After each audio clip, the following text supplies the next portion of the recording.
Lo que más nos interesa es la parte de la evaluación del curso. La evaluación va a estar dividida en 5 tareas cada una del 10%, 5 tareas, 2 exámenes parciales del 50% y más nada. No habrá otro tipo de actividades evaluadas en plataforma, como podrían ser cuestionarios, cosas así, evaluadas al menos no las habrá. Simplemente serán 5 tareas, 1 punto cada uno, y 2 parciales, 25% cada una de las asignaciones. No habrá mayor tipo de actividades evaluadas. En ese sentido, sí, el coordinador nos pidió hacerle ver una cosa. Él les va a estar habilitando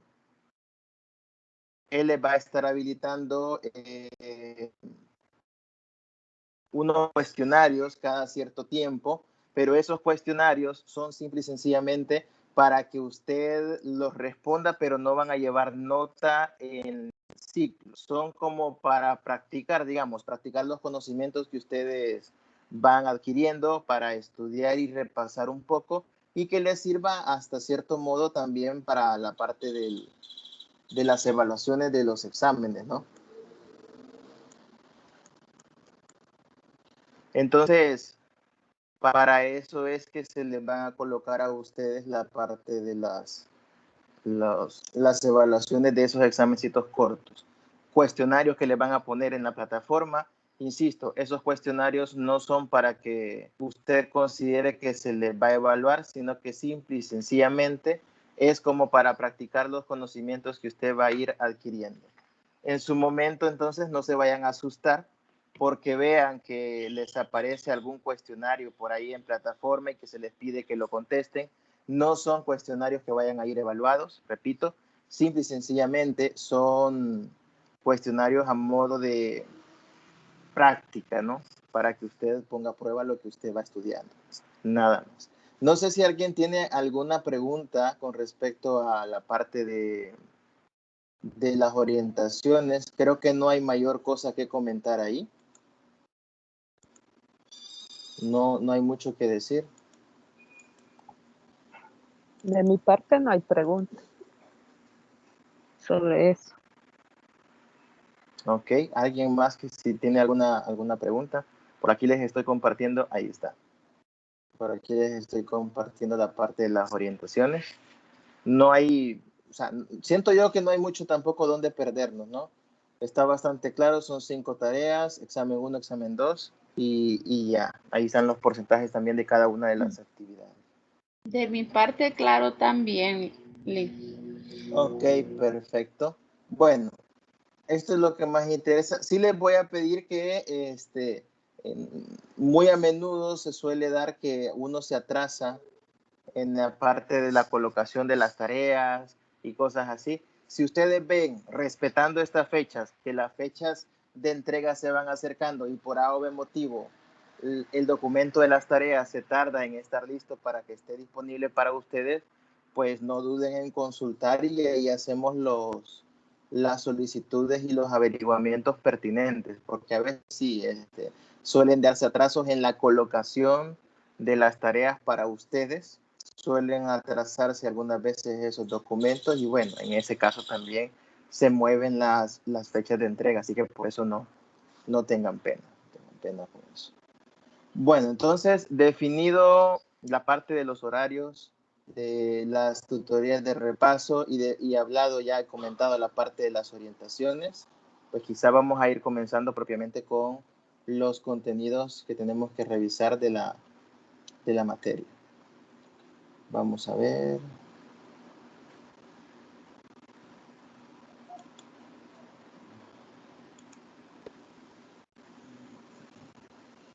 Vaya, les preguntaba yo si ustedes habían o estaban llevando la materia de álgebra moderna, simple y sencillamente porque no sé qué tan bien han revisado ustedes ya el material de unidad 1. ¿Cómo va esa lectura? Vamos a ver qué tanto han leído de la primera unidad de la materia, la unidad de los números reales.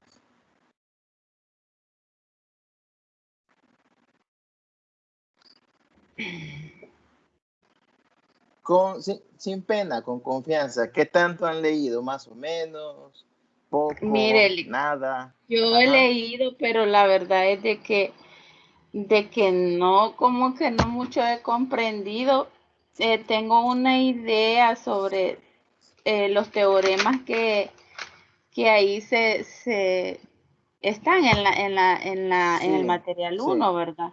Son comprensibles lo de los intervalos, pero ya lo de las cotas superior y lo demás, sí que Ya se no. dificulta un poco. Ajá, Ok. ajá.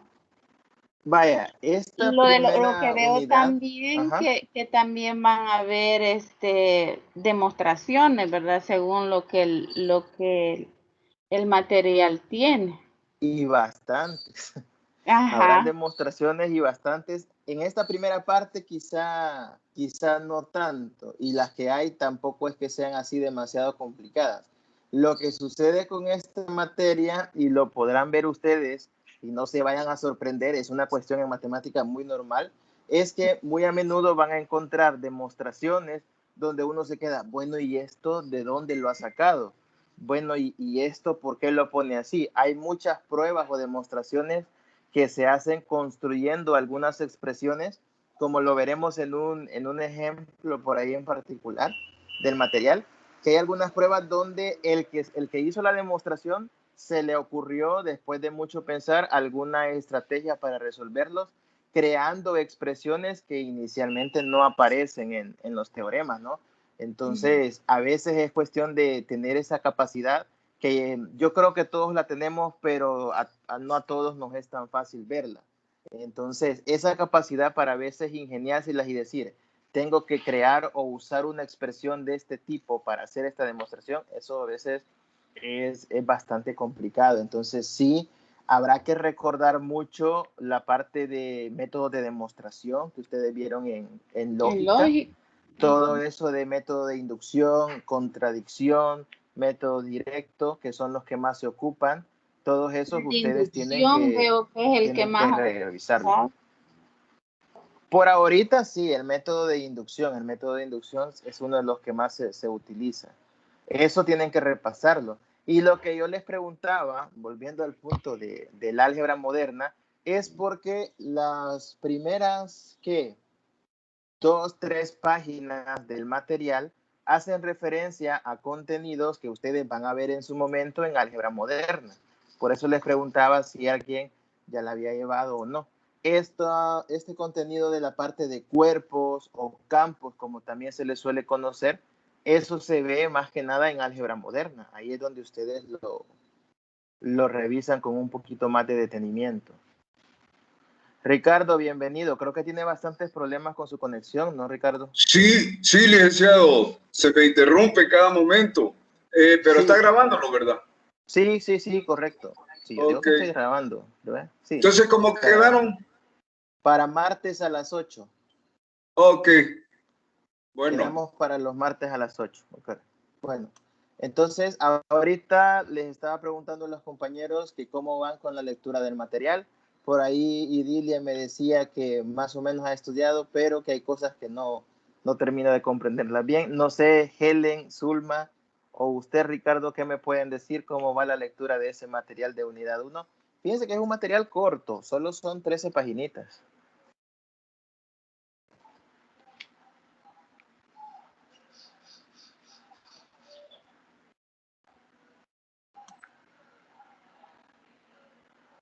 ¿Cómo van con Y con ese referencia material? a esto, ¿verdad ¿Sí? que tenemos que saber bastante de álgebra? No, ¿cómo se llama? Cálculo diferencial, ¿verdad? Um, veamos. Porque las cotas, creo que ahí se vieron, cota superior con el Se ve máximo. una parte, se ve una parte. Para definir formalmente algunas cosas, ahí se ven. Ujú. Pero quizás tanto así como que cálculo diferencial sea la base para análisis, tal vez no tanto así que sea la base, pero sí que hay cosas de cálculo diferencial que se van a ocupar acá. Se van a ocupar acá. Bueno, Pero o bueno, sea, igual, hay muchas situaciones que las vamos a ir recordando con el pasar de los días. Y usted, licenciado, que lo que más nos recomienda para poder comprender, porque sí, yo he leído el material, pero de verdad hay cosas que como que están en chino, ¿verdad? Sí.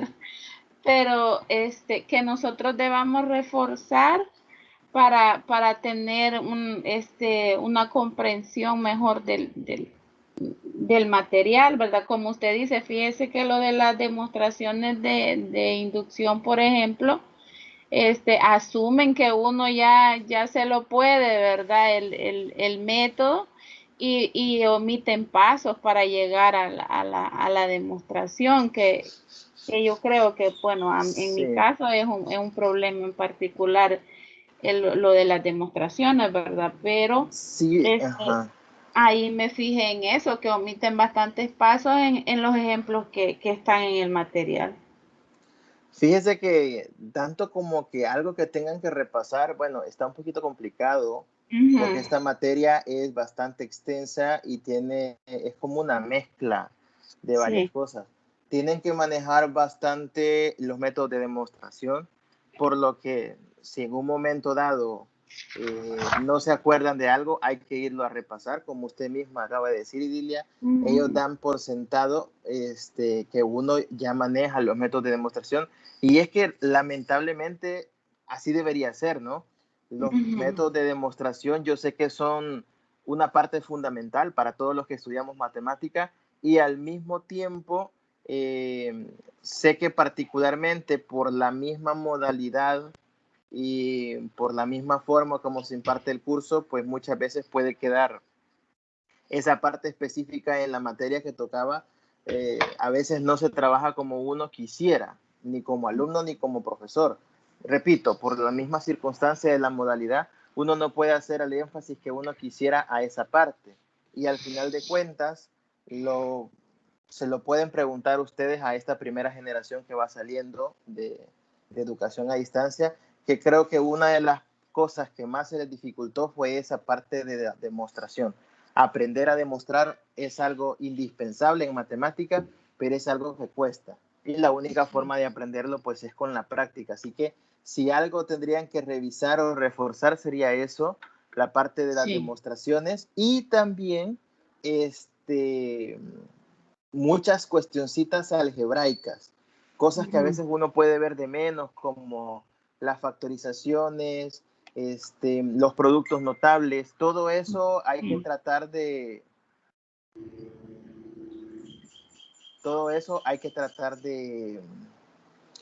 reforzarlo, porque también más adelante lo van a notar, se vuelve bastante indispensable toda esa cuestión algebraica. Ahorita puede ser que no lo noten mucho y se les va a hacer complicado porque esta materia, al igual que varias de las que se le vienen, son bien abstractas, ya no son cosas tan únicamente numéricas. En ciertos momentos sí, pero ahorita, como es bastante algebraico, pocos números y bastante algebraico, se cuesta un poquito más. Así que yo sí les pido paciencia con el material. Recuerden que lamentablemente la carrera que ustedes están estudiando no es una carrera que usted va a agarrar un material y no es como leer una obra literaria, ¿verdad? Que va a leer 10 páginas de corrido y ya. Aquí es de agarrar el material, hay que leerlo unas 2, 3, 4 veces para medio irle agarrando sentido. Por eso también no se extrañen que las tutorías, comenzando con la de ahora, van a ser en buena medida venir a discutir un poco el material. La mayoría de cosas que vamos a hacer es discutir las cosas más importantes del material, para eso, para ir aclarando detalles. A veces hay errores en el material que hay que ir también aclarando y haciendo las correcciones para que ustedes no se pierdan tanto. Bueno, apareció el último compañero. Jonathan, buenos días. Jonathan, ¿me escucha? Buenos días. Manejando, sí, le escucho. Ah, perfecto. No hay problema, no se preocupe. Un gusto para mí saludarlos. Entonces están los 5, poniéndolo al tanto, Jonathan, porque no sé si usted tendrá algún problema. Habíamos acordado las tutorías de repaso para los días martes a las 8 de la noche, comenzando obviamente con el martes 23 de marzo. ¿Tendría algún problema usted con los martes a las 8? No, no, para nada. Me queda Vale, súper bien. perfecto. Perfecto, entonces los martes a Muchas las gracias. 8 serán las tutorías de repaso. Comenzando con el 23 y así cada 15 días, ¿verdad? Bien. Entonces, Ok. volviendo al Semana tema, sí, les decía, correcto, una semana sí, una semana no. Volviendo con lo que estábamos hablando, en las tutorías nosotros lo que vamos a hacer principalmente es eso, revisar algunos aspectos que hay en el material, hacer aclaraciones sobre algunas definiciones, discutir algunos ejemplos o teoremas que sean necesarios discutir y bueno, tratar de ir solventando las dudas del material porque sí, aunque hay muchos libros que pueden tener los mismos contenidos, lo importante es guiarse por el material de plataforma, no es que solo eso van a leer, guiarse por el material porque eso le va a permitir tener una idea del enfoque que uno le quiere dar a la materia. Por otro lado, también es muy, pero muy importante que ustedes sean un poco dedicados al curso porque si ya se fijaron en la unidad 1, por ejemplo, el material de lectura es poco. El material de lectura es poco, solo son 13 paginitas, pero en plataforma les han colocado una buena cantidad de videos. Les han colocado varios videos, solo que algunos de ellos creo que, no sé si a ustedes les ha pasado, pero hay unos que como que tienen problemas de reproducirse.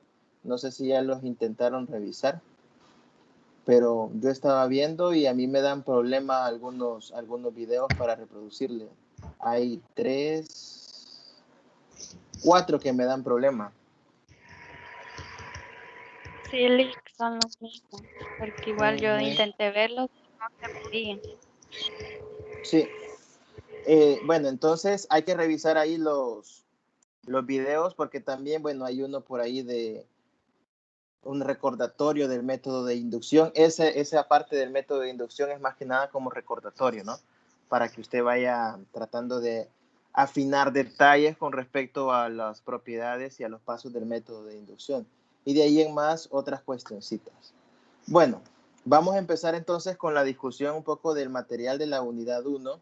La unidad 1 relacionada con el trabajo de los números reales, pero los números reales desde un enfoque no así tanto como conjunto de quiénes son los elementos que forman los números reales, sino un enfoque desde una perspectiva de propiedades que se cumplen con los números reales y algunas definiciones que no son tan comunes, pero que también aparecen en el campo de los números reales. Entonces, la unidad 1 trata de eso, trata de hablar y abordar el conjunto de los números reales, no viendo quiénes son los elementos que lo forman, porque ya sabemos que los números reales es la colección de los enteros, de los naturales, de los racionales e irracionales, pero no lo vamos a ver desde esa perspectiva, sino desde la perspectiva axiomática en el sentido de ver muchas propiedades que se están cumpliendo por parte de ese conjunto de números.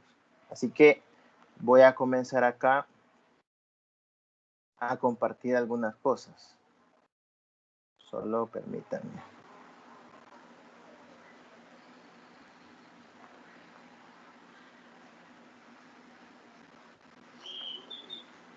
Ok.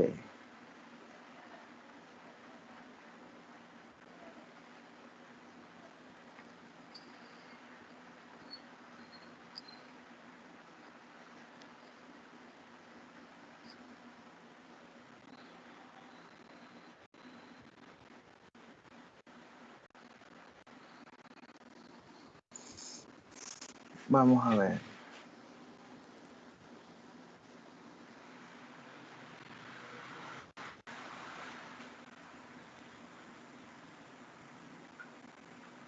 Bueno. Solamente les voy a pedir que me confirmen cuando ya les esté apareciendo en la página. Ahorita estoy esperando a que cargue.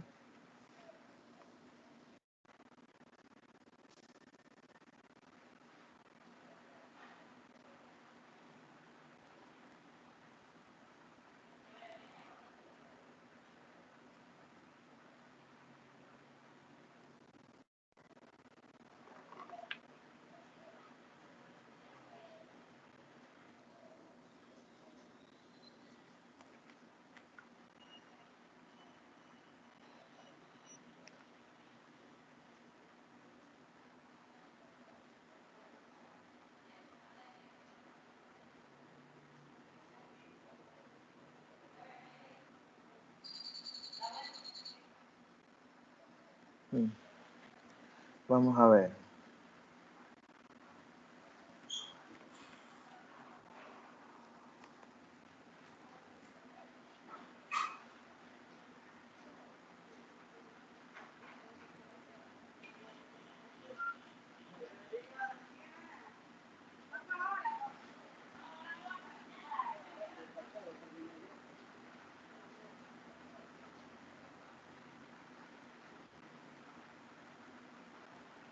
Bueno, no sé por qué no me permite compartir lo que quiero compartir esto.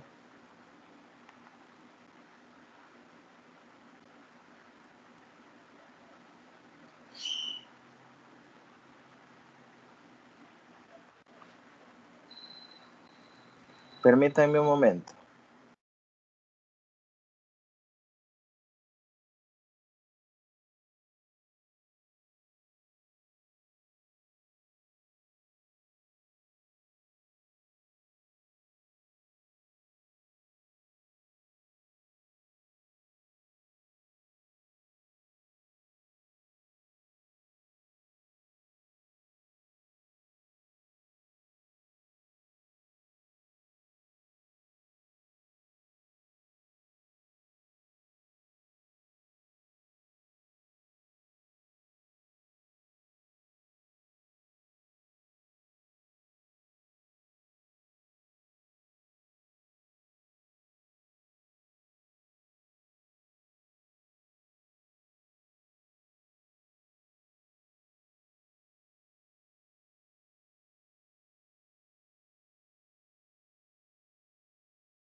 Vaya.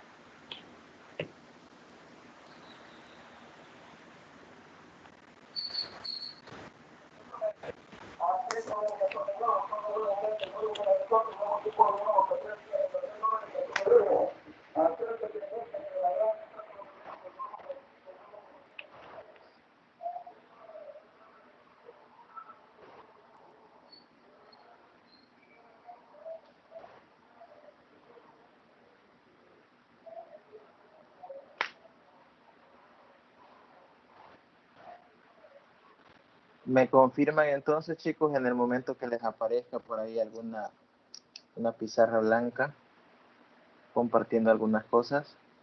Ya podemos Creo que ver todavía ya les sale. Ok. los números reales Excelente. y el tema 1.2 Sí, cuerpo.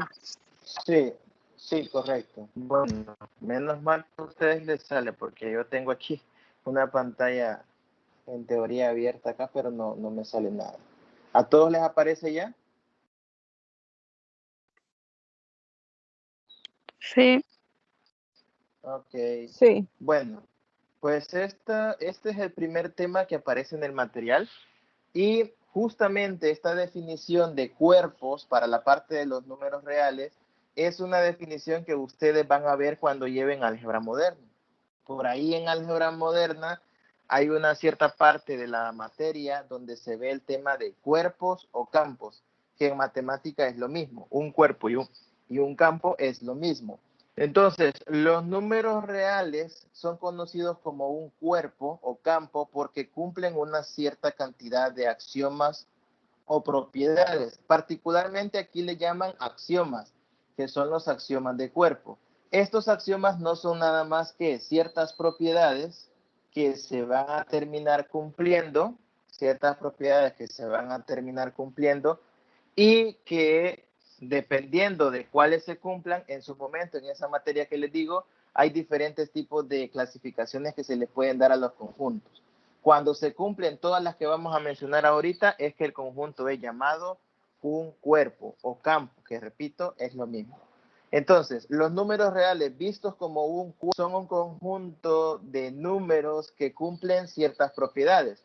Entre ellas tenemos las siguientes. La propiedad asociativa, que es una propiedad que ya todo el mundo conoce de la parte de la definición que a nosotros nos dan en bachillerato, la propiedad asociativa lo que nos dice es que si yo tengo tres elementos de un conjunto, en este caso los números reales, y yo los sumo, yo puedo agrupar, primero sumar x más y luego un z, o primero sumar y más z y luego un x. Entonces, dicho de otra manera, es como cuando a uno le dicen el orden en que yo agrupo una suma de tres elementos no afecta. Yo puedo agrupar, dados tres números reales, yo puedo agrupar de 2 en 2 y luego sumar un tercero, y el agrupamiento que yo haga no me va a importar. La propiedad conmutativa es aquella famosa regla, solo que aplicada al producto, de el orden de los sumandos no altera el total. Es muy común oír eso de que el orden de los resultados no altera el producto, pero eso es en multiplicación. En el caso de la conmutatividad, el orden de los sumandos no altera el total. O sea que si usted agarra dos números y los suma, entonces va a dar lo mismo x más y que y más x. Eso en el caso de la propiedad conmutativa. Después tenemos otras dos propiedades. Una de ellas es la propiedad del elemento neutro. El elemento neutro significa la existencia de un elemento, en este caso el 0. La existencia de un elemento, en nuestro caso el 0, tal que cualquier otro elemento sumado con él termina quedando invariante. O sea, existe un elemento que sumado con cualquier otro número real, pues no se afecta y me termina quedando igual. El 0 es un elemento que no afecta a ningún otro número real, con el tema de la suma. Con el tema de la suma. Si usted suma un número con el 0, pues el resultado le va a quedar dando simplemente lo mismo que antes, no le va a afectar. Y por último, la propiedad del elemento simétrico. Aquí le llaman elemento simétrico, pero en álgebra moderna será más conocido como el inverso, solo que el inverso con la operación suma, ¿no? El inverso con la operación suma. ¿Y a qué se refiere esto, el elemento inverso? Que todos los números reales tienen un elemento asociado al cual se le va a llamar inverso o simétrico, tal que al sumar un elemento con su inverso termina dando el neutro, en este caso para la suma. Estos cuatro primeros axiomas que el material menciona son axiomas referentes a la suma específicamente, a la suma de dos elementos. Si lo vemos en el caso de los números reales, porque esto va bajo el enfoque de los reales, significa que los números reales van a cumplir cualquiera, bueno, no cualquiera, sino los cuatro primeros axiomas relacionados con la suma. Se cumple la conmutatividad, se cumple la asociatividad, los números reales con la operación suma poseen elemento neutro, que es el 0, y además los números reales todos tienen un inverso o simétrico respecto a la suma, que en este caso son los que nosotros conocemos como números opuestos. Si el número es positivo, su simétrico o inverso es el negativo. Si el número es negativo, su simétrico u opuesto es el mismo valor, pero positivo. Entonces, estas son las primeras cuatro propiedades de los números reales. Las siguientes propiedades, que aquí le han llamado M1 a la propiedad asociativa, pero con la multiplicación, esta debería ser nuevamente A1. Estos son los detallitos, ¿no?, que hay que ir revisando del material.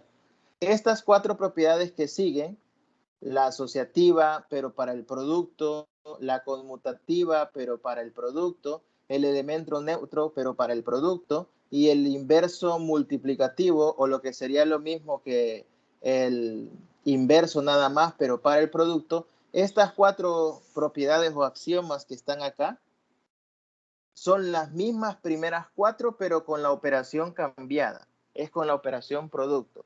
Entonces, podemos ver que el conjunto de los números reales, visto desde una perspectiva axiomática o en vista de propiedades que cumple, es un conjunto que satisface asociatividad con producto y suma, conmutatividad con producto y suma, tiene dos elementos llamados elementos neutros, uno con la suma, que es el 0, y uno con el producto, que es el 1.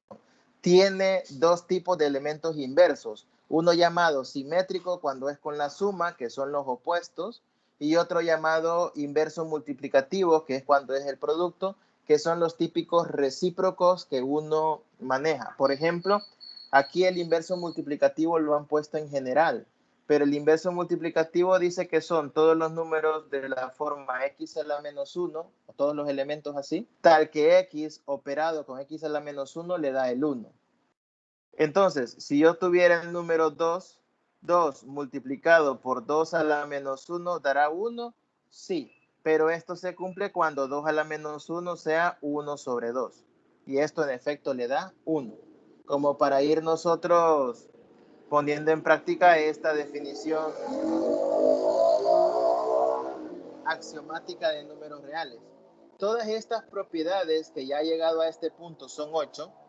Cuando usted lleve álgebra moderna, usted ahí, repito, las va a volver a revisar, las va a revisar más en general, y ahí se va a dar cuenta que aquí le ponen un asterisco, si se fija, a estas últimas 4 propiedades, pero ese asterisco se lo colocan porque ese asterisco en términos generales no siempre será producto. No siempre será producto, a veces será otro tipo de operaciones. Para nuestro caso, para la materia en cuestión, como vamos a trabajar con los números reales, nosotros vamos a interpretar que este asterisco es producto para nuestro caso. En términos más amplios, este asterisco podría ser alguna otra operación.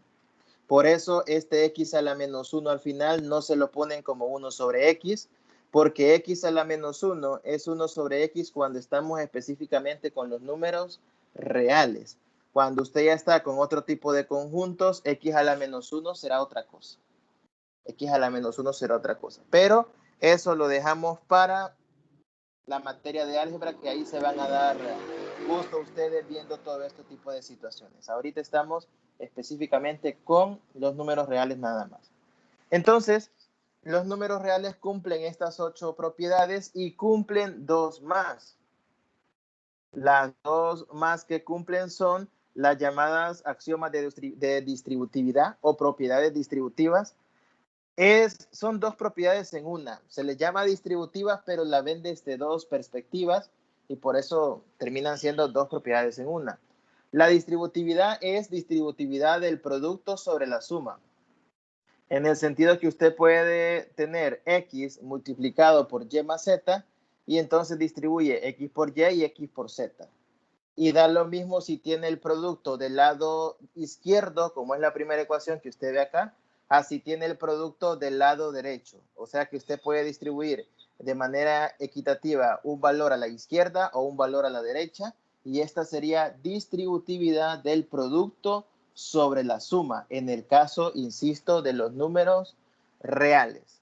Así que al final, ¿cuántas propiedades son? Son 9 axiomas, donde el último son 2 en 1, o sea que lo podríamos ver casi como que en total son 10, unos relacionados a la operación suma, otros relacionados a la operación producto, pero sigo insistiendo, todo esto es en el caso muy particular de números reales. Cuando ya es otro tipo de conjuntos, las operaciones suma y producto pueden ser cambiadas por otras. Aquí estamos hablando, insisto, específicamente de los números reales con sus operaciones básicas de suma y producto. Bueno, ¿por qué el material empieza con esto? Empieza con esto para que usted tenga una perspectiva diferente de qué es el conjunto de los números reales. El conjunto de los números reales no lo vamos a ver ahora tanto como un conjunto formado por racionales unidos con irracionales. Ya no lo vamos a ver tanto así. No digo que eso no nos va a servir, sí nos va a servir, pero no va a ser la definición que nosotros principalmente vamos a usar, sino que lo vamos a ver sobre todo como un cuerpo o campo que cumple determinada cantidad de axiomas o proposiciones, que son las que hemos mencionado acá. Los números reales son un cuerpo o campo que satisface todos los axiomas que nosotros hemos mencionado en esta primera parte. Así que de eso se trata esta primera noción del material. Con esa primera noción del material, también se quiere que uno vaya entrando como en el ambiente de la notación que se ocupa acá. Muy eso de usar X, Y, menos X, menos Y, X a la menos 1, cosas por el estilo. Y luego viene la definición de qué es un cuerpo ordenado.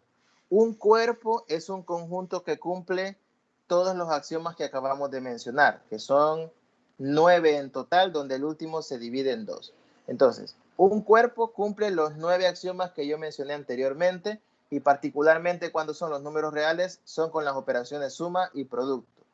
Un cuerpo ordenado es el que cumple lo siguiente. Un cuerpo ordenado es un cuerpo al cual se le llama K, que es como está denotado en esta parte. Es un cuerpo K en el que se destaca un subconjunto P de K, es decir, agarra usted un conjunto K y a eso le saca cualquier subconjunto, en este caso un subconjunto P. Y este subconjunto P se va a conocer como el conjunto de elementos positivos de K. Fíjese bien en una definición importante. A veces uno no le toma la importancia que debe a cómo están redactadas las cosas en matemática. Aquí dice que P es un subconjunto de K y es llamado conjunto de elementos positivos de K. No dice conjunto de números positivos, dice elementos positivos. Lo que sucede es que como uno siempre asocia todo esto a números, no se da cuenta de la importancia que tienen ciertas palabritas. Dice que P es llamado conjunto de elementos positivos si cumple las dos condiciones de abajo. Vaya, como en términos generales, yo no sé si en un dado caso yo voy a trabajar con conjuntos de números, con conjuntos de letras o con qué otro tipo de conjunto será. Aquí no vamos a hablar específicamente de elementos positivos. Claro, cuando son los números reales, esos elementos pasan a ser números estrictamente. Entonces aquí se le va a llamar en términos generales elementos cuando no sabemos qué tipo de datos nosotros tenemos en los conjuntos. Por eso se le coloca la palabra elementos. Y P es un conjunto de elementos positivos si cumple las dos propiedades que aquí se mencionan. Propiedad 1. La suma y el producto de dos, bueno, aquí le han puesto números positivos, pero en realidad debería ser elementos positivos. Aquí debería ser elementos. En casos muy particulares, los elementos van a ser números, ¿verdad? Pero eso dependerá del tipo de conjunto con el cual trabajemos. Entonces, la suma y el producto de dos elementos positivos es positivo. Claro está que nosotros toda la vida esto lo hemos hecho, pero con números. Si yo le dijera, mire, el conjunto con el que va a trabajar son letras. Son estas letras y el subconjunto P son estas otras letras. ¿Cómo sabe usted si las letras son elementos positivos o no? Bueno, el ejercicio le tendrá que dar alguna serie de datos para que usted logre identificar qué va a considerar positivo y qué no. Le pueden decir a usted, considere que las letras a partir de la M son negativas o a partir de la M son positivas, por ponerle un caso. Entonces, para que vean que todo esto es muy general y hay que tomarlo como tal. Caso particular es lo que nosotros vamos a ver con números reales, pero esto es muy general. Entonces, la suma y producto de dos elementos positivos es positivo. En términos numéricos eso es cierto porque más por más da más y un número positivo sumado con otro positivo también es positivo. Simbólicamente se representa con que si X y Y pertenecen al conjunto P, que estoy llamando lo que es el conjunto formado por elementos positivos, X más Y pertenece a P y X por Y pertenece a P. Esto es nada más en términos simbólicos. Estoy diciendo que dos números positivos, dos elementos positivos X, Y, cumplen que su suma y su producto también están en P. Por lo tanto, su suma y producto serían elementos positivos. Y la segunda propiedad me dice que, dado X que pertenece a K, se puede dar exactamente una y solo una de las siguientes condiciones. O sea, yo tengo un conjunto grande que es K. De ese K yo saco una parte que es P y ese P van a ser para mí los elementos positivos. Entonces, si los elementos de P son los positivos, los elementos que están en K pero están fuera de P serían los que vamos a llamar posteriormente negativos. Entonces, la propiedad 2 me dice que Si yo tomo un elemento en el conjunto grande, ese elemento solo puede cumplir una de tres condiciones. O es 0, que sería el elemento neutro, o es el elemento neutro con la suma, o pertenece al conjunto de elementos positivos, o pertenece al conjunto de elementos negativos, que también lo podemos simbolizar por menos x pertenece a P. Si x no es un elemento positivo, entonces es un elemento negativo, si es que no vale 0. Y si es un elemento negativo y yo lo multiplico por el signo menos, el menos x ya sería un elemento positivo. Esto es como cuando usted agarra un número negativo. Si es un número negativo y lo multiplica por un signo menos, el número se vuelve positivo. Esto es lo que le quiere decir esa última expresión. Menos x pertenece a P. Significa que como x era negativo, al ponerle un menos fuera, todo eso se vuelve positivo. Así que un número solo va a cumplir una de esas tres condiciones. Una y solo una de esas tres condiciones, ¿no? Bueno, atendiendo a esta definición de cuerpos ordenados, se nos dan algunas observaciones después. Denotaremos por menos P, dice acá abajo, al conjunto de los elementos menos X. Esto sería como los elementos negativos, digamos, o los opuestos de los positivos. A ese le van a llamar menos P. Y tenemos entonces que el conjunto K, esto es muy importante, un conjunto K o un cuerpo K estará formado por la unión de elementos positivos con elementos negativos y el cero que sería el neutro, ya que el neutro carece de signo. En el caso particular de números reales, si K fueran los números reales, yo puedo decir que P serían los enteros positivos, menos P serían los enteros negativos. Perdón, si K fueran los reales, P serían los números racionales positivos, no solo los enteros, P serían los números racionales e irracionales positivos, menos P serían los racionales e irracionales negativos, y luego todo eso unido con el cero. Así que ahí los podríamos ver de esa manera. P menos P unido con 0, siendo P menos P y 0 disjuntos 2 a 2. Esto de disjuntos 2 a 2 significa que si usted agarra dos de estos tres conjuntos, P menos P y 0, ninguna pareja de conjuntos van a tener elementos en común. Bueno, el resto del párrafo que tenemos ahí son algunas propiedades que también se pueden cumplir con el caso de los elementos positivos o negativos cuando uno los eleva al cuadrado. Toda esta teoría usted la puede encontrar muy elemental, pero no me va a negar que lo primero que uno hace es interpretar todo esto como que son números. Eso es lo primero que a uno se le viene a la mente y pasa por alto lo que mencioné al inicio, que esta definición, así como está planteada, no es solo para números, es en general para elementos de un cuerpo o conjunto o campo K, no necesariamente de números, puede ser también de letras o, como lo verán ustedes en álgebra moderna, un conjunto o cuerpo formado por algunas otras cosas. Pueden ser matrices, pueden ser funciones. Entonces, el todo está en saber identificar que no son específicamente números. Vaya, me detengo acá. ¿Hay alguna pregunta con los axiomas o con esta definición de qué es un cuerpo ordenado?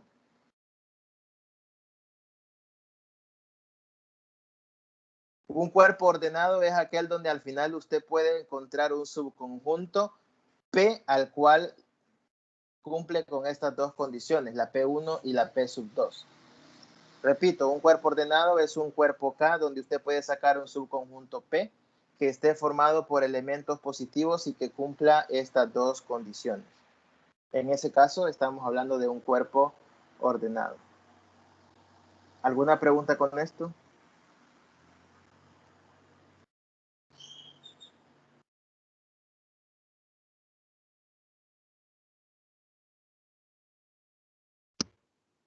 De mi parte no le.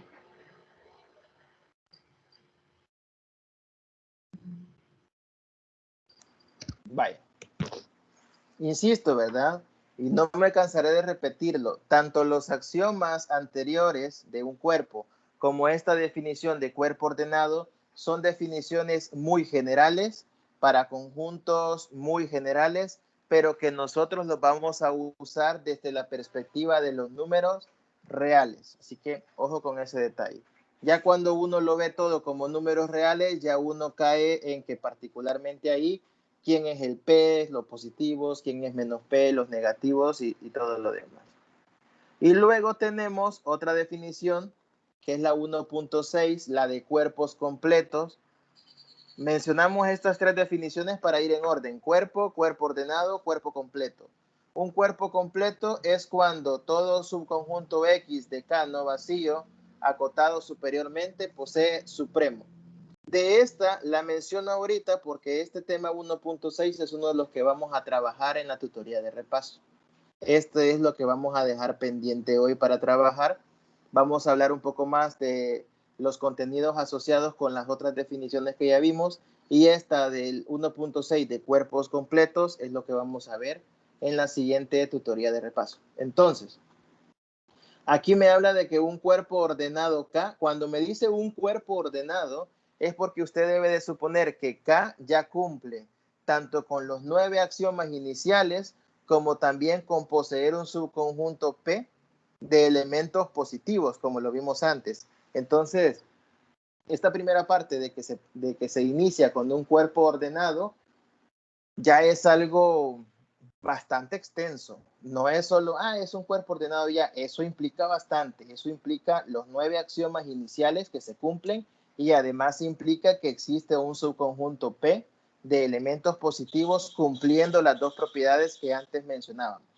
Entonces, ese cuerpo ordenado también pasa a ser ahora completo cuando cualquier subconjunto de K, distinto de vacío, está acotado superiormente. Si está acotado superiormente, posee supremo. Ya veremos qué significa que esté acotado superiormente, ya veremos qué significa que posea supremo. Pero en este caso es que el cuerpo sería completo, si es ordenado y si además todo subconjunto de ese cuerpo ordenado que esté acotado superiormente posee supremo. Bueno, habiendo dicho eso, veamos ahora la definición de conjunto acotado superiormente, acotado inferiormente, o cota superior y cota inferior.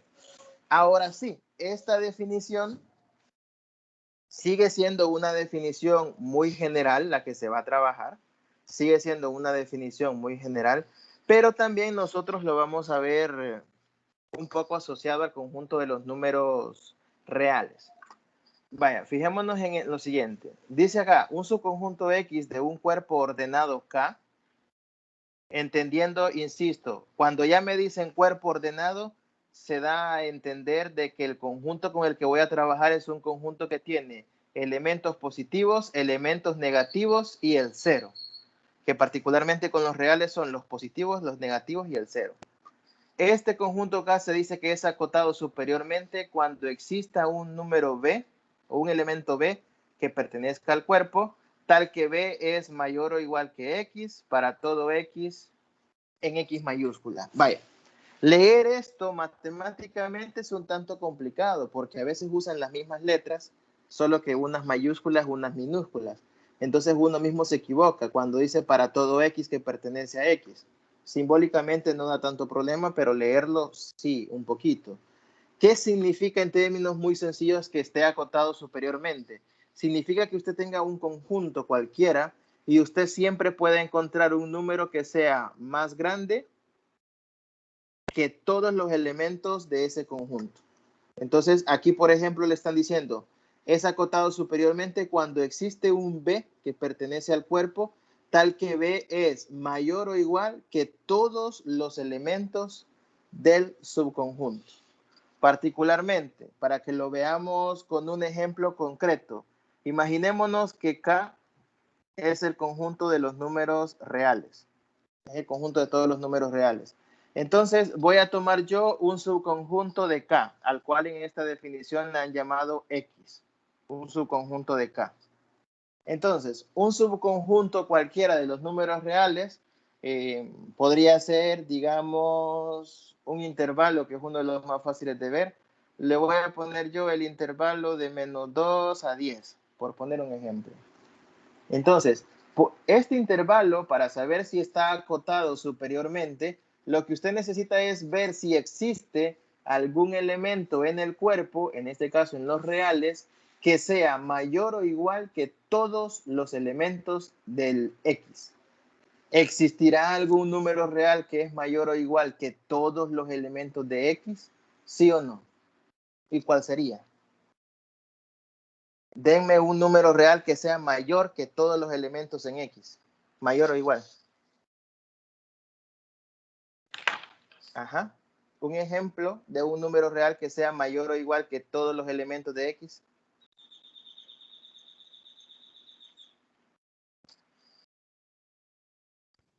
¿Cuáles serían? ¿Cuál o cuáles? Sería mayor menos 3 y No, on, no, -3, ¿no? 11. 11 sí, -3 es menor. 11 sí. Menos 1, perdón, menos 1. No, no, Porque no. está incluido el No, 2. pero yo estoy No, preguntando que cuáles son los valores. Deme un valor que sea Mayor. mayor que todos, no mayor Que solo que un todo número. sería 11. Ajá. ¿Otro? 11. ¿Cuál otro? 12 y ahí hasta el infinito serían mayores. Exacto, exacto. Entonces, como bien acaba de decir la compañera, 11 y 12 son números que son mayores que todo el intervalo de -2 a 10. Esa es la definición de un conjunto acotado superiormente. Cuando usted puede encontrar un número mayor que todos los elementos de un conjunto, mayor o igual, ¿verdad? Entonces, el que me decía usted -1, -1 cumple con ser mayor que algunos números, pero no que todos. Entonces, la idea es encontrar No valores que había sean entendido lo mayores. mayor que todo. Ajá.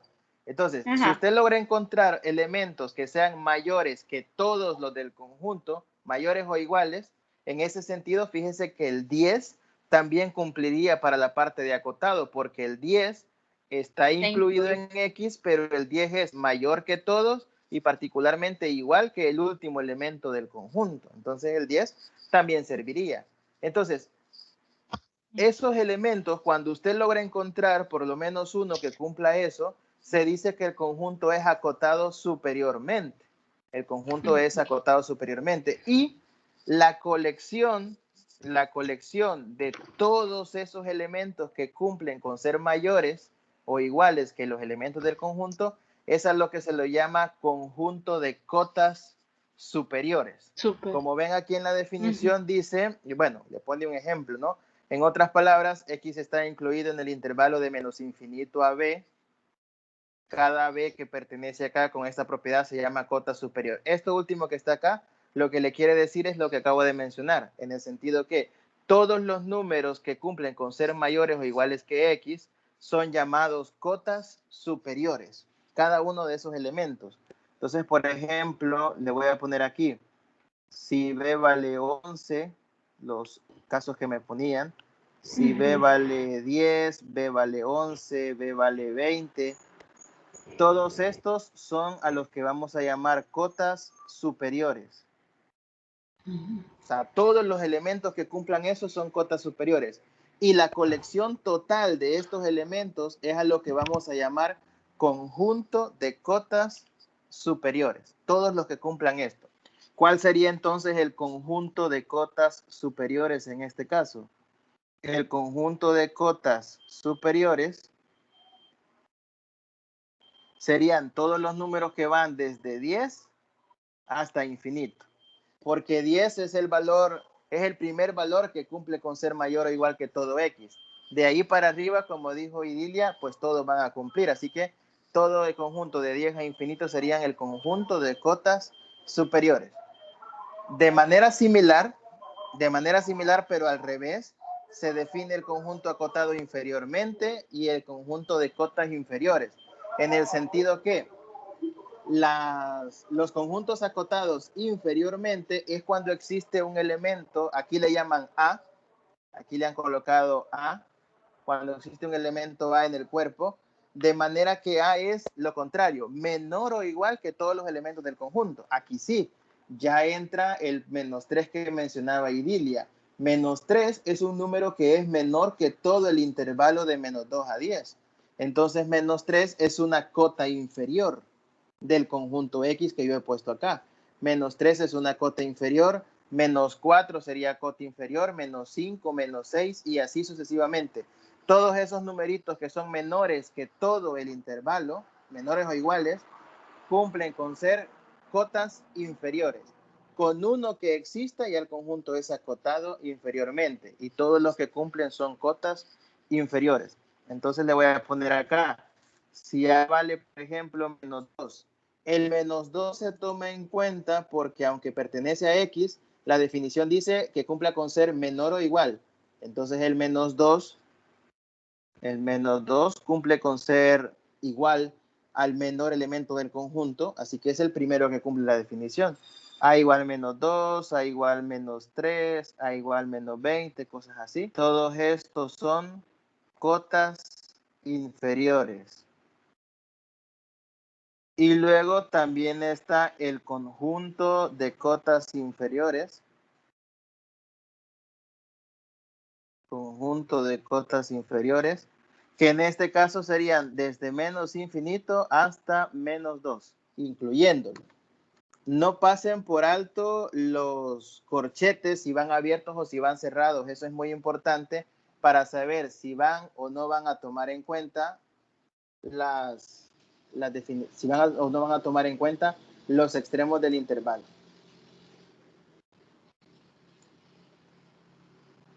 ¿Alguna pregunta hasta acá? Con esta definición de cotas superiores e inferiores. Me ha quedado claro, Lick, gracias. Bueno, ¿y los demás compañeros? Sí, Lick. Todo claro. Ok. Miren que esta definición de cotas es importante porque si ya leyeron un poquito el material, sabrán que esta parte de cotas se ocupa casi en todo de aquí en adelante de la unidad 1. En todo aparece, incluso en lo del tema 1.6 que vamos a ver en la tutoría de repaso, sobre supremos, ínfimos. Esto es algo muy fundamental, no solo para esta materia también, sino para materias que vienen más adelante. Esto sirve para que cuando usted le digan, este conjunto es acotado, entonces automáticamente usted tiene que recordar todas estas definiciones y ver qué implica que sea un conjunto acotado. Bueno, cuando uno ya sabe más o menos identificar si un conjunto tiene cotas superiores o inferiores, o si es acotado superiormente e inferiormente, viene la definición de conjunto acotado, simplemente acotado. No le dicen inferior ni superiormente, sino que es acotado. Entonces, un conjunto acotado superiormente es cuando tiene cotas superiores. Acotado inferiormente es cuando tiene cotas inferiores. Y un conjunto nada más acotado, un conjunto que solo se define como acotado, un conjunto que solo es acotado es aquel que cumple con ser acotado tanto inferior como superiormente, cuando cumple ambas cosas. Si es acotado tanto superior como inferiormente, entonces se dice que simplemente es acotado. Por lo tanto, cuando a usted en un problema le digan, asuma que el siguiente conjunto es acotado, lo que tiene que suponer es eso, que es de los dos tipos, acotado tanto superior como inferiormente. ¿Habrán conjuntos que no sean acotados? Sí, hay conjuntos que no son acotados. Por ejemplo, para ir afinando este tipo de definiciones, imaginémonos que yo tengo el intervalo de -2 a infinito. O no, lo voy a poner así, de 5 a infinito. Y que este sea X. Les pregunto, ¿será este conjunto acotado inferiormente, sí o no? ¿Acotado inferiormente, sí o no?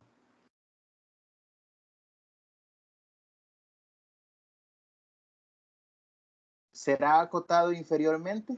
¿Sí o Sí, no? licenciado. ¿Un ejemplo de cota inferior?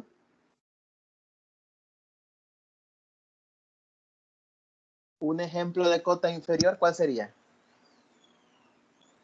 432 Sí, menos correcto. infinito.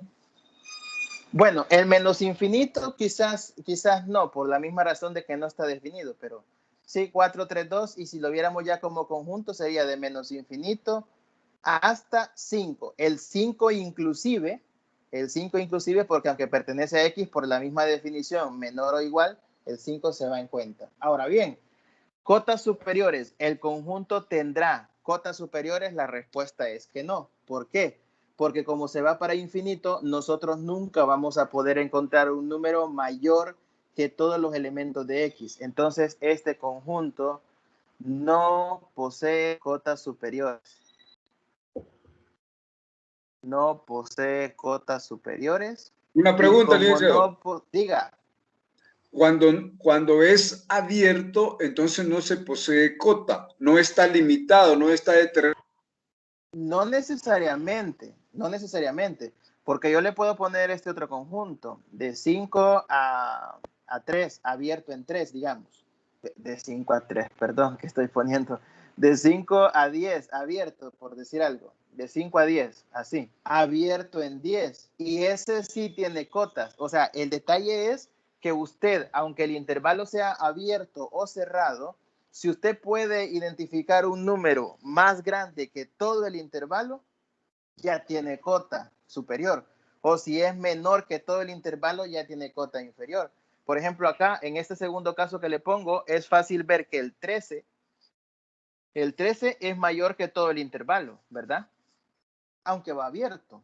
El 13 es mayor que todo el intervalo. Entonces, sí tiene cota superior. El problema con el que he puesto arriba es que como se va a infinito, nunca se va a terminar el intervalo. No tiene un fin, digamos. No tiene un fin en la parte de arriba. Como no tiene un fin, yo no puedo decir que si hay un número mayor que todo el intervalo. Yo puedo agarrar 10 millones, pero como el intervalo no tiene fin, el 10 millones sigue perteneciendo al conjunto. Por eso es que no es acotado superiormente. No es tanto porque sea abierto, sino porque lleva el infinito. Y como no es acotado superiormente, en general no es acotado. Hay una definición que no es tan matemática, sino que, bueno, ni siquiera es definición. Digamos que es algo que cuando uno es estudiante como que así se lograba. Y es que un conjunto es acotado cuando tiene inicio y tiene final. Cuando uno le puede hallar un inicio y un final al conjunto. Si tiene un inicio, entonces como dependiendo del conjunto donde se trabaje, si son los reales, usted puede encontrar valores menores. Si tiene un final, dependiendo del conjunto donde se trabaje, usted puede encontrar valores mayores. Si tiene un inicio y si tiene un final, ¿verdad? Entonces, en este tipo de conjuntos que inician en 5, pero se va hacia infinito, pues, como no tiene un punto donde termina, pues no tiene cotas superiores. Pero no es tanto porque sea abierto. Entonces, Ajá. en el caso particular, cuando no tiene cota, es cuando tenemos un conjunto que incluye el infinito, ya sea negativo o positivo. Es una forma de verlo, porque también aquí estamos hablando de casos de intervalos, pero también yo le puedo poner este otro ejemplo para que vean la variedad que hay. Yo le puedo decir que X sean los números naturales, que X sean los números naturales, así. Los números naturales, creo que estaríamos claros en decir que yo no los puedo poner como intervalos, porque los intervalos abarcan valores enteros y valores que no son enteros. Entonces, los números naturales en este caso solo son números enteros positivos, ¿verdad? No van fracciones, no van negativos, ni el ser y todo eso. Entonces, este es un conjunto que usted no lo puede poner usando el infinito. Uno sabe que son infinitos porque no tienen final, pero la notación no lleva el infinito. Entonces, el conjunto de los números naturales, ¿qué pasa? El conjunto no es acotado porque no tiene un final. No tiene un final. Entonces, No es acotado porque para que sea acotado tiene que ser acotado tanto por arriba como por abajo, superior e inferiormente. Superiormente no lo es, no tiene un final, no puedo encontrar un número más grande que todos los naturales. Inferiormente será acotado. ¿Será acotado el conjunto de los números naturales inferiormente? Tampoco. Sí. ¿Por qué no? No es, porque No no tiene un... tiene digamos, un número menor que el que comienza, Vale. ¿verdad? Fíjense que ahí es una cuestión de que puede que sí, puede que no. ¿Por qué? Porque cuando uno quiere ver si un conjunto es acotado o no, uno tiene el conjunto en particular que está analizando, en este caso los naturales. Pero siempre tiene que tomarlo como un subconjunto de algo más grande. Entonces, cuando yo les pregunto si los naturales es acotado, alguien tiene que decirme, pero acotado respecto a quién, ¿ya? En el sentido que vaya, los intervalos que yo he puesto antes es viéndolos como subconjunto de todos los reales. Entonces la pregunta en los intervalos era si eran acotados en todos los reales. Aquí la pregunta es la siguiente. No solo es ver el conjunto en cuestión, sino el campo que lo contiene. Supongamos que son los números reales. Entonces, cuando uno quiere ver la cota, si lleva o no lleva, tiene que verlo como subconjunto de algo más grande. Si es acotado en este caso como subconjunto de los reales. En ese sentido, la pregunta viene transformándose en lo siguiente. Para que sea acotado inferiormente, ¿existirá algún número en los reales, o sea, en el conjunto más grande? ¿Existirá algún número en los reales que sea menor que el subconjunto que estoy analizando de los naturales? ¿Existirá algún número en los reales que sea menor que todos los naturales? ¿Sí o no?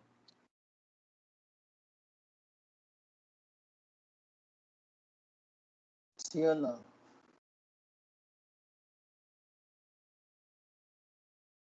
¿Existe algún número real más pequeño que todos los naturales? ¿Sí o no?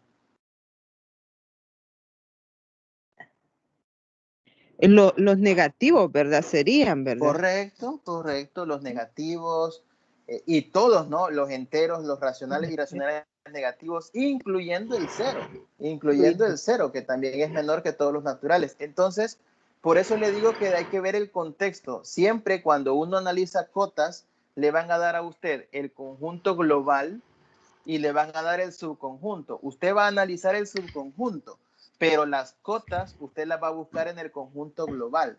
Entonces, si yo le digo que el conjunto global son los reales, usted las cotas las va a buscar ahí. Si yo le dijera que el conjunto global son solamente los enteros, las cotas las va a buscar ahí. Entonces, por eso es que hay que tener cuidado y por eso muchas veces depende. No es lo mismo tener el intervalo de 5 a infinito en todos los números reales, para analizarlo en todos los reales, a analizarlo solo en los positivos o cositas por el estilo. Lo mismo pasa con los naturales. Pero los naturales, cotas superiores, no importa con qué lo analicen, no va a tener. Nunca va a encontrar un número más grande que estos, no importa si son reales, racionales o qué. No va a encontrar un número más grande que todos los naturales. Cotas inferiores sí va a tener, ya me dijeron ahí los negativos, el cero y todo eso. Pero, insisto, ¿verdad? Hay que tener mucho cuidado y analizar bien qué necesita el subconjunto y también el conjunto global. Bueno, ¿alguna pregunta?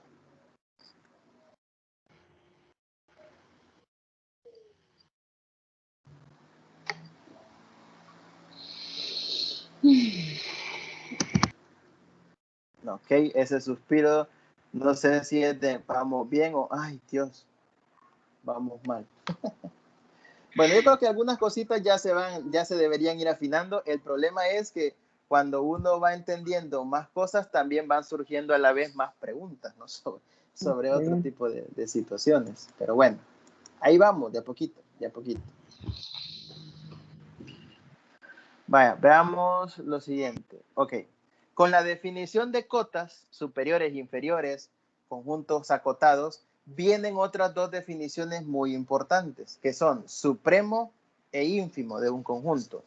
¿Qué es el supremo y qué es el ínfimo? Bueno, La definición de supremo, la formal es el siguiente.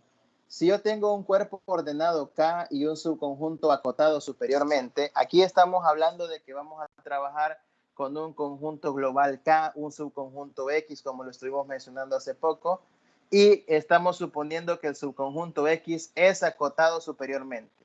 Tiene cotas superiores y todo eso. Entonces, un elemento es llamado supremo del subconjunto X si es, fíjense bien, la menor de las cotas superiores de X. O sea, hemos visto cómo un conjunto puede tener muchas cotas superiores, puede tener muchos elementos que cumplan con ser cotas superiores. De todas esas cotas superiores, el más pequeñito, la más pequeña, es a lo que nosotros le vamos a llamar supremo de X. Y lo vamos a representar por sub de X. Supremo de X y se representa como sub de X. Puede sonar contradictorio, pero si lo analiza, tiene sentido. El supremo de X es el más pequeñito de todas las cotas superiores. ¿Por qué? Porque el supremo, cuando lo vemos desde la perspectiva del conjunto X, uno dice supremo, piensa en el valor más alto, ¿no? Entonces es supremo de X. El menor de las cotas superiores es el número más pequeñito, pero que cumple con ser mayor que todo el conjunto. O sea, es el que está más arriba en general del conjunto. Más abajo de las cotas, pero más arriba del conjunto. Desde la perspectiva de las cotas superiores es el más pequeño, pero desde la perspectiva del conjunto puede llegar a ser el más grande. Así que bueno, un par de propiedades del supremo que cumple es que para todo X en el conjunto que se está analizando, el supremo siempre será mayor o igual que X. Y si existiese otro elemento en K que fuera mayor o igual que X, pues necesariamente debería de cumplirse que B es menor o igual que C. Esta propiedad S1 y S2 son condiciones que vienen derivadas de la definición del supremo. No es tan necesario aprendérselas, pero en alguna que otra demostración podrían salir. Total que al final lo que importa aquí entender es que, repito, el supremo es el más pequeño de las cotas superiores.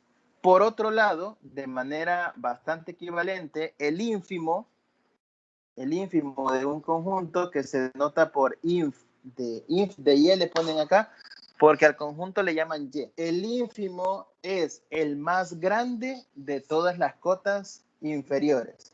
El ínfimo es el más grande de todas las cotas inferiores. Así que, insisto, yo sé que puede sonar contradictorio, que el supremo es el más pequeño y que el ínfimo es el más grande, pero tengan en cuenta que son en base a las cotas. Veamos un pequeño ejemplo. Supongamos que yo estoy trabajando con los números reales y que voy a trabajar con el intervalo sencillo de 0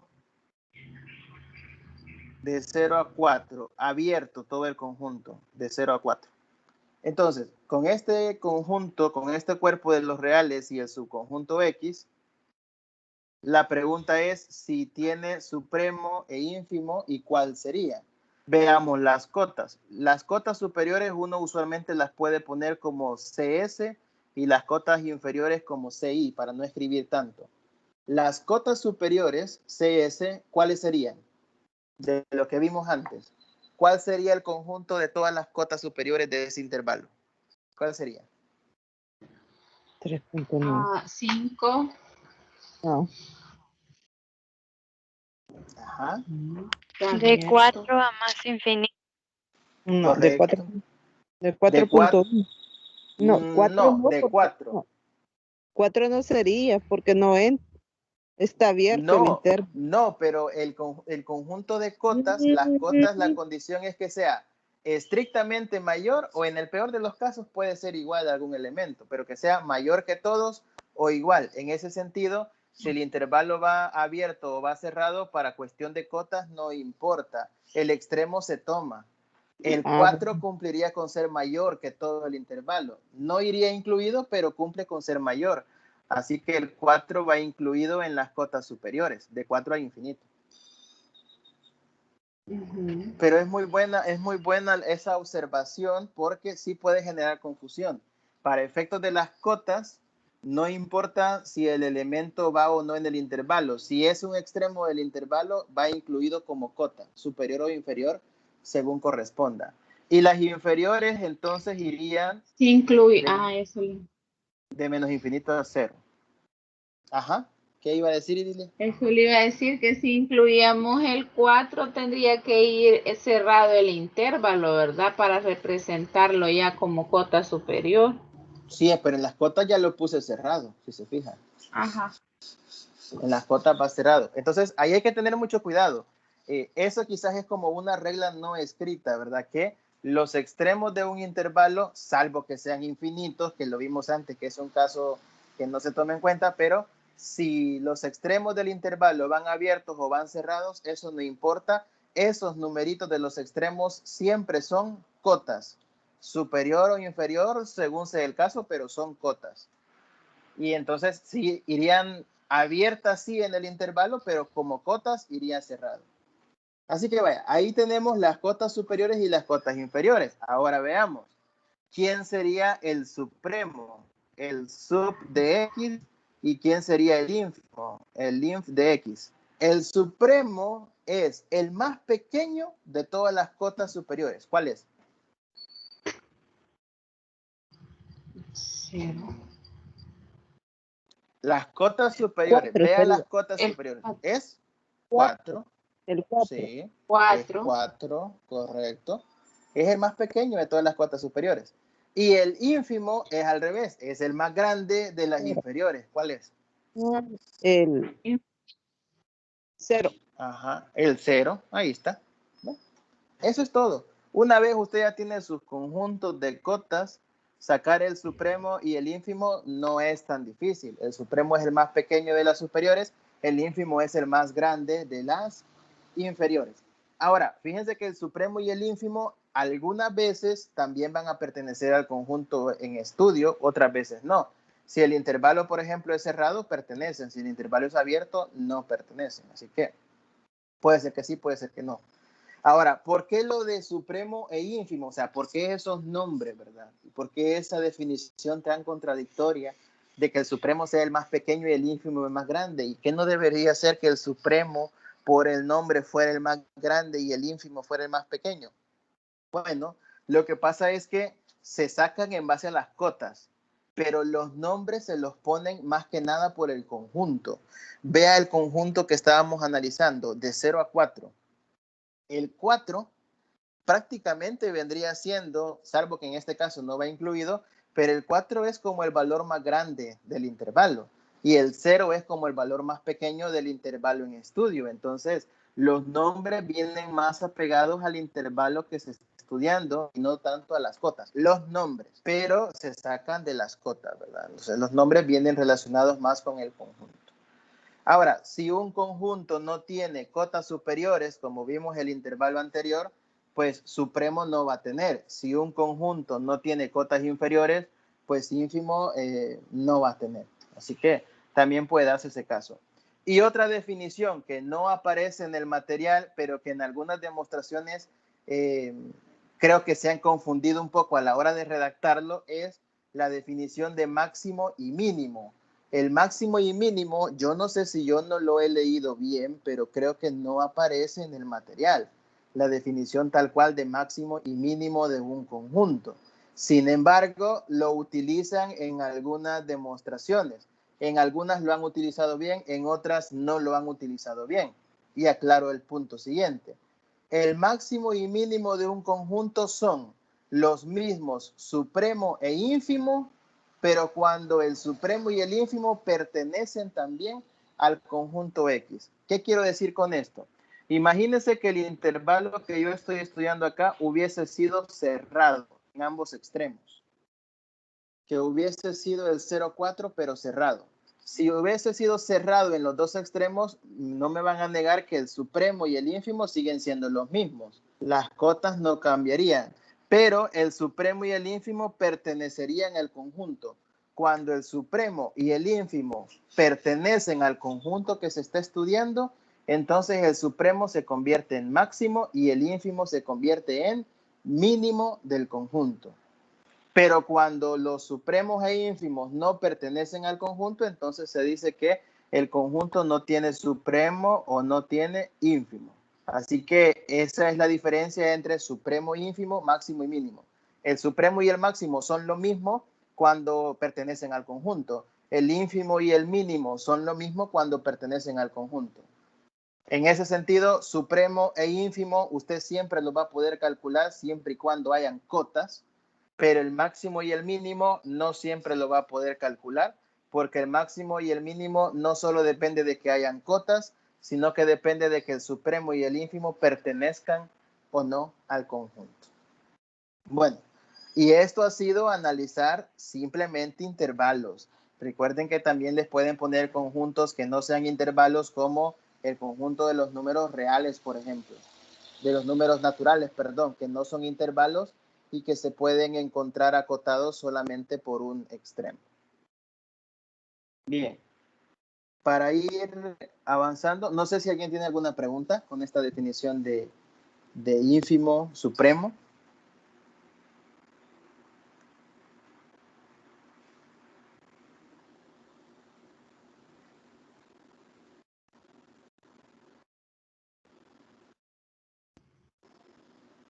No, le. Bueno, No, de mi parte tampoco. ok, perfecto.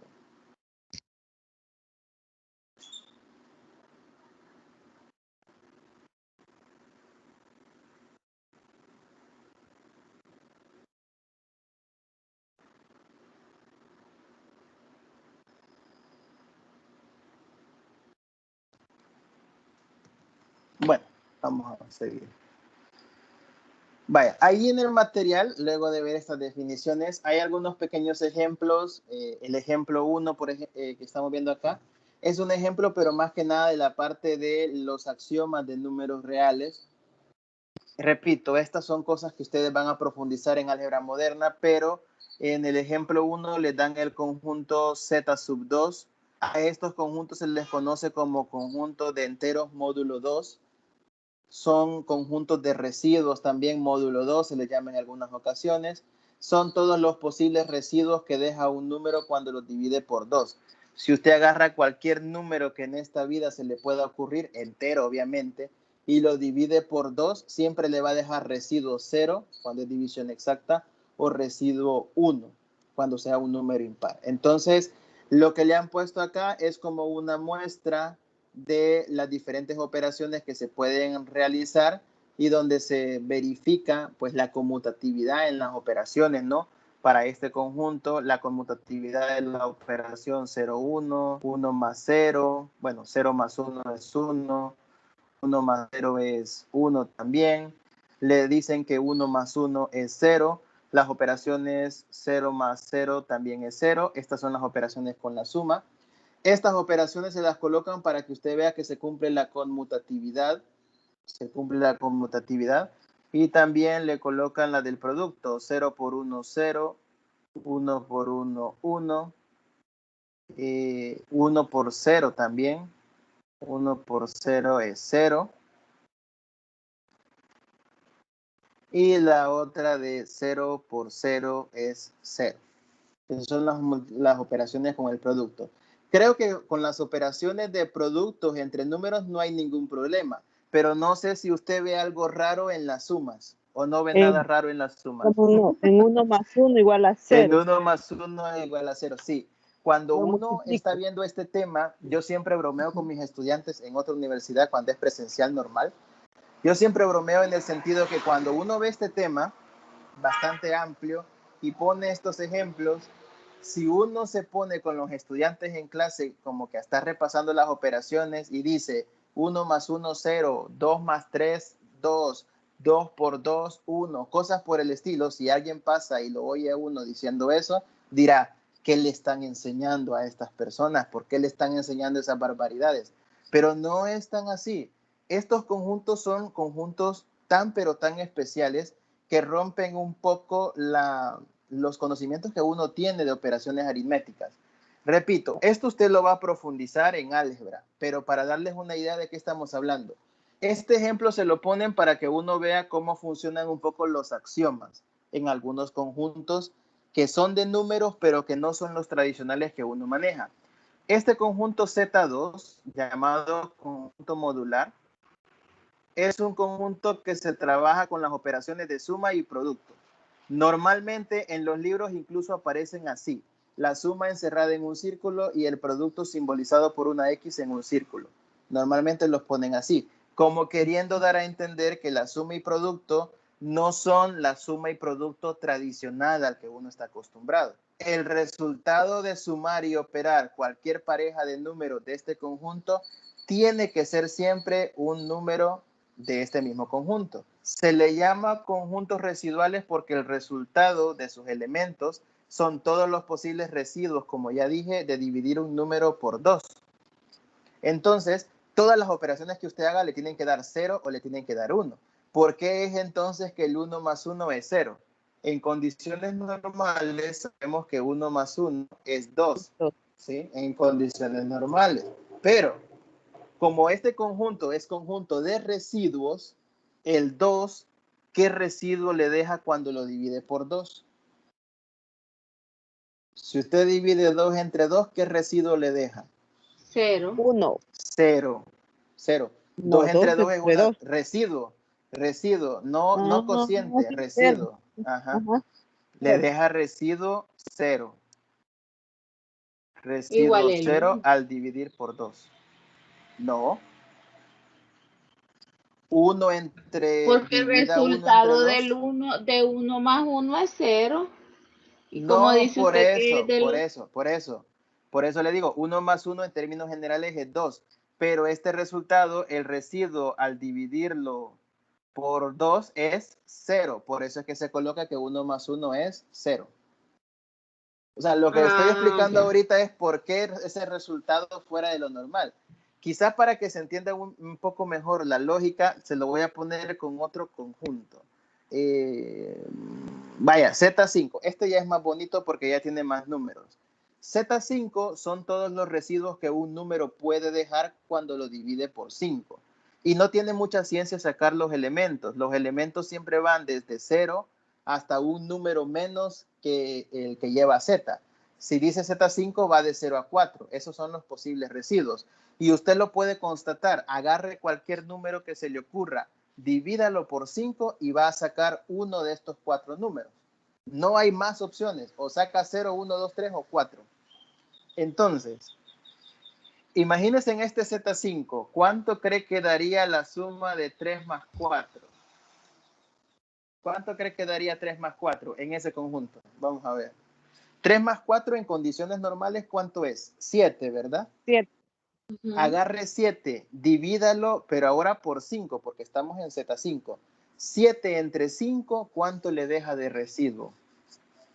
1.2 creo que le deja. No, pero el residuo, aquí el residuo.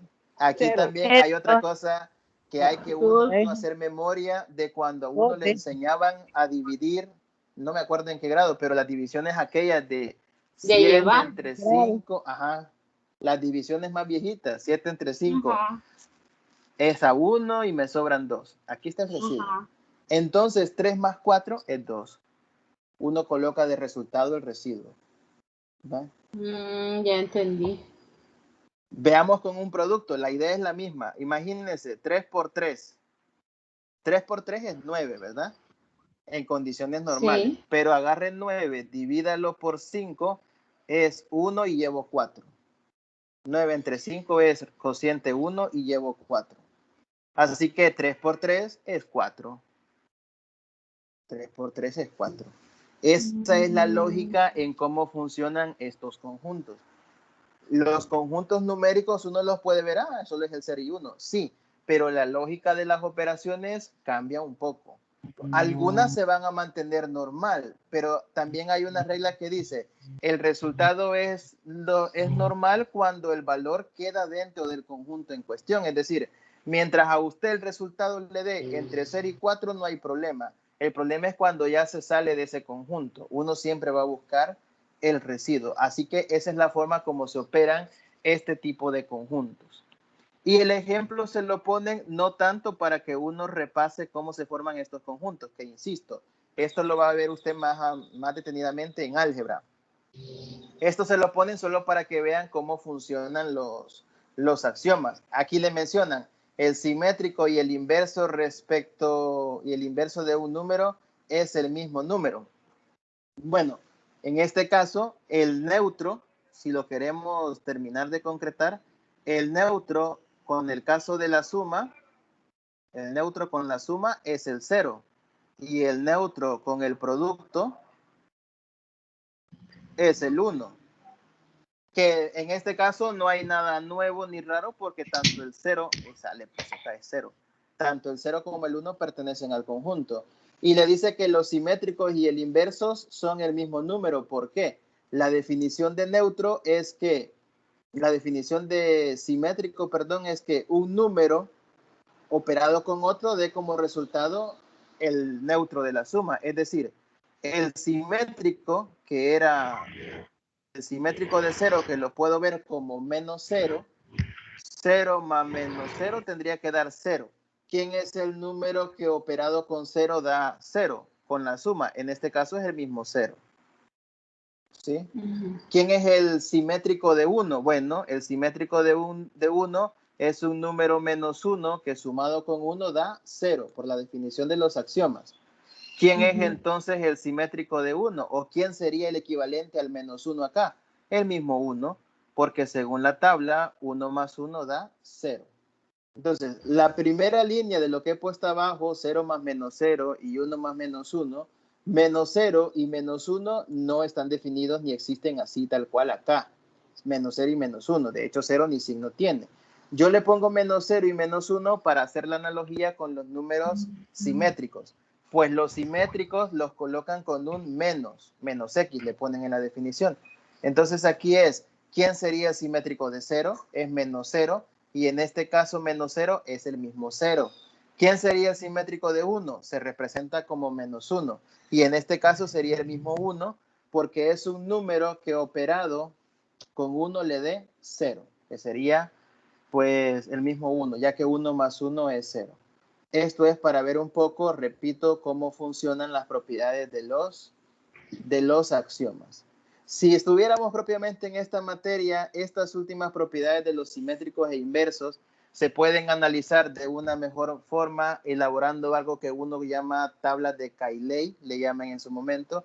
Esas tablitas son unas tablas a modo de resumen donde uno coloca todas las operaciones entre todos los elementos. Y con esas tablitas donde uno pone todas las operaciones, a partir de ahí se justifican todas las propiedades de los axiomas ya mencionados de cuerpo. Bueno, esto si quieren lo podemos ver un poquito más detenidamente si les interesa en la tutoría de repaso. Créanme que esta parte es bastante bonita porque uno se queda como que, ¿qué? ¿De dónde saca que el 1 más 1 es 0? Que el 2 más 3 es esto, que el 3 por 3 era 4. Son cosas que uno inicialmente lo desubica, porque es como que hemos vivido en una mentira, ¿verdad? Pero hay que tener en cuenta de que son resultados especiales, pero porque los conjuntos son especiales y las condiciones en las que se trabaja son especiales. No estamos trabajando en los números reales ordinariamente, sino en otro tipo de conjunto. Entonces, no es que todo lo que nos han dicho es mentira, simplemente el tipo de conjunto con el que estamos trabajando tiene implícitas otras características y algunas propiedades que hacen que se analice de manera distinta. Bien, creo que nos vamos a quedar por acá. Entonces, Ajá. Siga.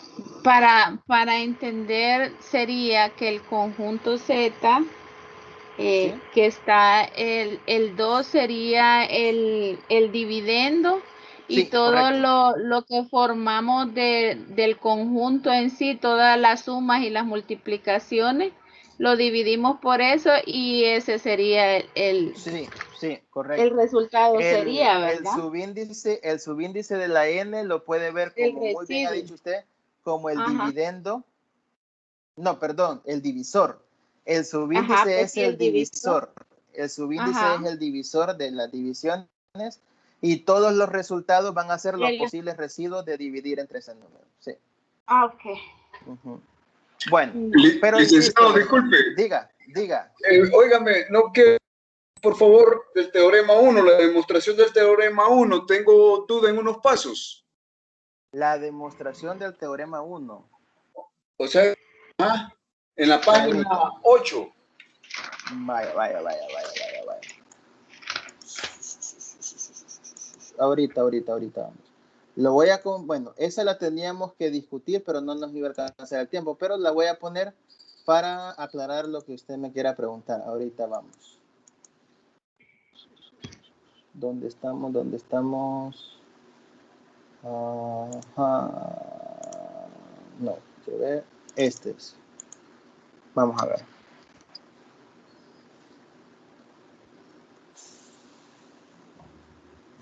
¿En qué página está, me dijo?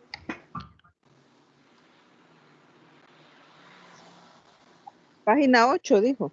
Es el de inducción. Está demostrado por inducción.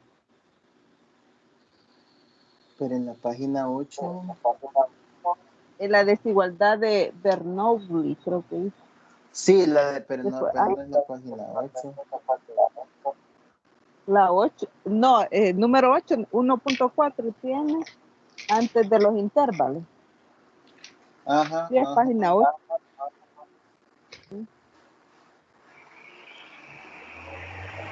Yo lo tengo como página 5. Nosotros como página 8. ¿En serio? No, bueno, es que en el PDF lo tiene como 5. Y nosotros en el documento le decimos página 8, pero en el PDF es página 5. No, igual, mire, si se fija lo que le estoy compartiendo ahorita, yo lo tengo como página 5 en documento y página 5 en el PDF. Nosotros es que el de como nosotros. Ajá. Sí, en el página 8 Pero lo vaya, tenemos. es este. Pero vaya, es este. Vaya, ¿cuál era la pregunta?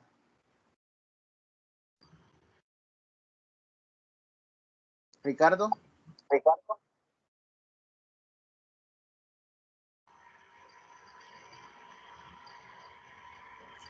Hola, Ricardo. Hola. Sí, ¿cuál Vaya, era la pregunta? Ajá. Vaya, en el paso 2, no entiendo por qué 1 más n por x. No entiende por qué el 1... vaya. Lo que sucede, como bien decía Idilia, es que aquí no han puesto todos los pasos. Aquí le han puesto hipótesis, entonces es por hipótesis inductiva. Recuerde que usted cuando ocupa prueba por inducción, primero prueba para n igual 1, ¿verdad? Aquí le ponen que es evidente, no lo han hecho, pero se hace. Luego, por hipótesis inductiva, usted asume que el resultado que quiere probar, en este caso, esta desigualdad, es cierta para un valor de n igual k. Lo que sucede es que aquí, insisto, la prueba se la han colocado muy rara y no con la notación tradicional. Entonces, esta desigualdad usted la asume cierta por hipótesis inductiva y eso es lo que han hecho en el segundo paso, cuando dice que 1 más x a la n por 1 más x es mayor o igual que 1 más nx. Han usado la hipótesis inductiva y en vez de 1 más x a la n, en vez del primer factor, han colocado 1 más nx, pues por esta desigualdad, por la hipótesis inductiva. Lo que pasa es que aquí no la han colocado. Pero es esa la situación.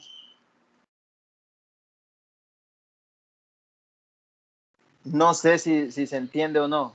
Sí. Ajá. Sí, lo que sucede es que tendrían que, si lo quieren entender bien, tienen que dejar evidenciados paso por paso las 3 partes de inducción. El caso base, que aquí solo ponen que es evidente, que habría que hacerlo, y luego la parte de la hipótesis inductiva, que ahí uno nunca hace nada, simplemente es escribir, ¿verdad? Una situación que uno va a asumir como cierta. Esa situación cierta de la hipótesis inductiva es la que da paso a esta situación que usted comenta. Que creo yo que es el único paso que realmente está un poquito difícil de entender. Ese y el último, quizás. De ahí lo demás es bastante fácil de ver. ¿Es el problema para usted si nos desglosa ese ejercicio? Lo que pasa es que ahorita no tenemos tiempo.